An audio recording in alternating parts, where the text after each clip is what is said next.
guys. Ito yung gawa ng aking anak na bunso.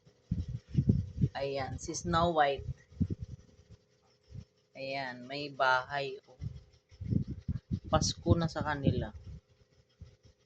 Pinagawa sila ng project sa school at talagang gawang ano lang niya yan. Siya lang talaga gumawa. Walang tumulong niyan. Siya lang talaga nagupit, nagkulay-kulay. Sabi ko, kung may punong kahoy niya. Inuubo nga siya nung ano nito, paggawa nito. Sabi ko, na-stress ka na naman dyan sa kagawa ng project mo. Iba yan siya pag may papagawa sa school, talagang tinututukan niya talaga. Hindi na ako nagtuturo-turo niyan. Ilang taon na. Nagtatanong lang yan, ma, maganda po ba ito? Ma, anong masuggest mo? Ganun lang siya.